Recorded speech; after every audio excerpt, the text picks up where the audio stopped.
Bercerita tentang kebrutalan PKI memang tidak ada habisnya. Sebuah memori pahit bagi bangsa Indonesia yang harus dikubur dalam-dalam. Namun, rangkaian kejadian mengerikan di zaman PKI tidak akan pernah bisa dilupakan oleh bangsa Indonesia. Beberapa monumen bahkan dibangun untuk mengenang kekejaman PKI. Namun tak banyak orang tahu, di Kabupaten Madiun ada sebuah monumen yang disebut Lubang Yudo. Lubang Yudo ini merupakan salah satu tempat PKI untuk menghabisi para tawanannya pada tahun 1948. Banyak dari tawanan yang merupakan ulama Madiun, mereka ditangkap lalu dihabisi oleh PKI. Kala itu, para ulama dari pesantren Madiun, Magetan, dan Ponorogo ditangkap lalu dihabisi. Tak tanggung-tanggung, korban kekejaman PKI itu mencapai 1.920 orang. Padahal PKI hanya menduduki Madiun selama 13 hari saja, terhitung sejak tanggal 18 sampai 30 September 1948. Untungnya PKI kala itu berhasil ditumpas oleh pasukan TNI pada tanggal 1 Oktober 1948. Kisah pilu tentang ulama di Madiun terus terkenang sampai saat ini, terutama kalau berbicara soal Lubang Yudo. Menurut kesaksian masyarakat, Lubang Yudo menjadi saksi bisu kebiadaban PKI. Komplotan PKI sempat menangkap seorang ulama yang punya ilmu kekebalan tubuh. Ulama itu susah sekali dieksekusi, hingga akhirnya ulama tersebut diborgol lalu dimasukkan ke dalam lubang dan dibiarkan meninggal kelaparan. Semoga kejadian mengerikan itu tidak lagi dialami oleh bangsa kita. Dan kali ini, tanpa bermaksud menyinggung pihak manapun, izinkan Mbah untuk bercerita tentang seorang kiai sakti mandraguna yang menguasai berbagai macam hijib atau wirid kesaktian. Sebut saja Kiai Soleh. Beliau sempat jadi target utama PKI karena Kiai Soleh sangat sulit untuk ditangkap. Baik, tanpa banyak basa-basi lagi, langsung aja kita simak ceritanya. Pagi itu, Kiai Soleh menabuh pentungannya. Itu adalah petanda bagi para santri untuk segera berkumpul di balai karena pengajian subuh akan segera dimulai. Sorogan, begitulah kaum santri menyebutnya. Sorogan artinya pengajian kitab kuning yang biasa dilakukan oleh para santri salaf. Kegiatan sorogan dilakukan sebanyak 3 kali, yaitu pagi setelah subuh, siang setelah duhur, dan malam setelah maghrib.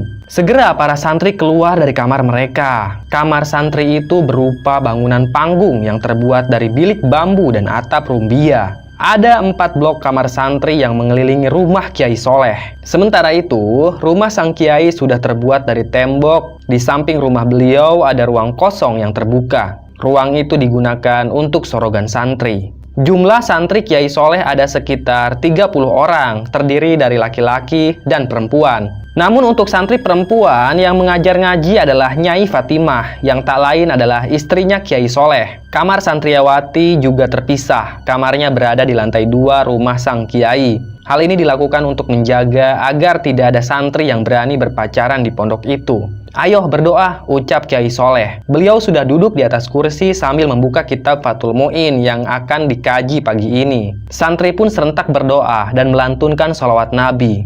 Setelah berdoa, sang Kiai mulai membaca kitab kuning menggunakan bahasa Jawa. Sementara santri sibuk menyimak sambil memberi tanda dan makna pada kitab mereka. Maklum, kitab kuning adalah kitab gundul yang harus diberi aksara dan makna. Baru 1 bait saja Kiai membaca kitab, tiba-tiba datang seorang tamu yang mengucapkan salam. Assalamualaikum, kata tamu itu. Dengan serentak, Kiai dan para santri menjawab salam tersebut. Kemudian, Kiai Soleh bangkit dari tempat duduknya. Dia menghampiri tamu yang wajahnya tidak asing. Dia adalah santri Kiai Badrun. Kiai Soleh menyambutnya dengan sangat ramah. Beliau mempersilahkan santri itu masuk ke balai. Namun tampaknya santri itu sedang panik. Napasnya memburu, keningnya berkeringat. Ada apa Bejo? Tanya Kiai Soleh. Yai, ajengan kami ditangkap PKI, ucap Bejo. Astagfirullahaladzim, timpal Kiai Soleh. Yang ditangkapnya itu adalah rekannya Kiai Soleh, yaitu Kiai Badrun. Beliau juga pengasuh pesantren di seberang desa. Pesantren Kiai Badrun dan Kiai Soleh hanya terpisah sungai saja. Sejak kapan PKI itu menangkap Kiai Badrun dan apa alasannya? Tanya Kiai Soleh. Tadi Kiai, jam 3 dini hari. Saya tidak tahu apa alasan mereka menangkap Kiai Badrun, ucap Bejo. Bagaimana dengan santri? Apakah mereka aman? Tanya Kiai Soleh. Beberapa orang santri juga ikut ditangkap. Ada yang berhasil kabur, termasuk saya, Kiai. Saya sangat takut, ucap Bejo. Mendengar ucapan Bejo, para santri Kiai Soleh mulai ketakutan. Mereka cemas kalau sampai ditangkap oleh PKI. Kiai Soleh terdiam sejenak. Dia berpikir keras sambil tak henti berzikir kepada Allah. Kemudian, Kiai Soleh kembali ke mejanya dan menulis sebuah surat. Ia pun memanggil salah satu santri senior yang bernama Agung. Nah Agung, tolong suruh semua santri untuk berkemas, lalu kau bawa mereka ke pondok Yai Ageng Karso dan berikan surat ini pada beliau, ucap Kiai Soleh. Yai Ageng Karso ini adalah kiai di Jawa Barat. Nah, Kiai Soleh mau menitipkan para santrinya untuk sementara di pondok Kiai Ageng. Di sana memang masih aman dari teror PKI. Lalu, Kiai Soleh pun memberi uang ongkos pada para santri itu. Aku percaya padamu dan nanti istriku juga bakal ikut dampingi kalian, ucap Kiai Soleh.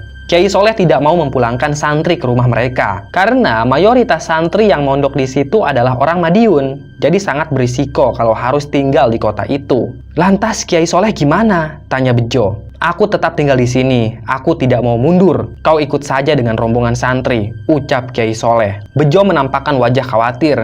Lebih baik Kiai ikut saja ke Jawa Barat bersama kami. Di sini sangat berbahaya. Komplotan PKI itu banyak sekali. Sulit untuk mengalahkan mereka, Yai, ucap Bejo. Dia berusaha untuk membujuk sang Kiai. Namun keputusan Kiai Soleh sudah bulat. Dia tidak mau pergi.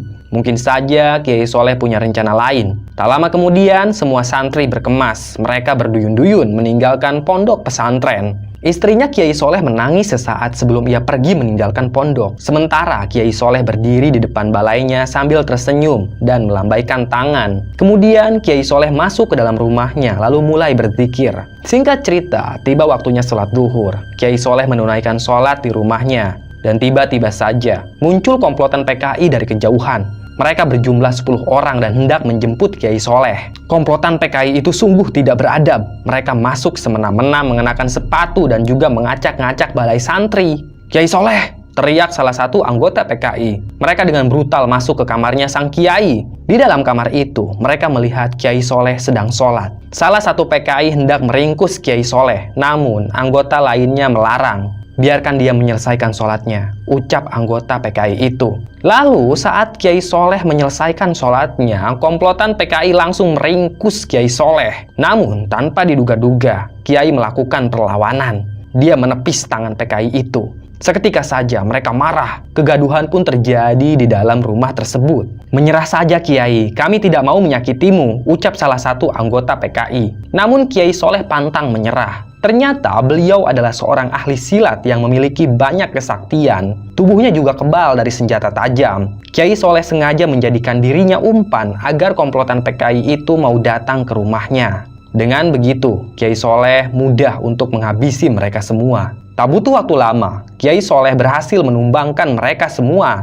Para PKI itu tidak berkutik, mereka masih hidup, namun tidak bisa bangkit sama sekali. Tubuhnya cedera terkena serangan Kiai Soleh. Satu persatu Kiai Soleh mengikat tubuh mereka. Nantinya, para PKI itu akan diserahkan ke pihak kepolisian. Sebaiknya kalian bertobat. Kita ini Indonesia, satu bangsa dan satu negara. Tidak boleh ada perselisihan.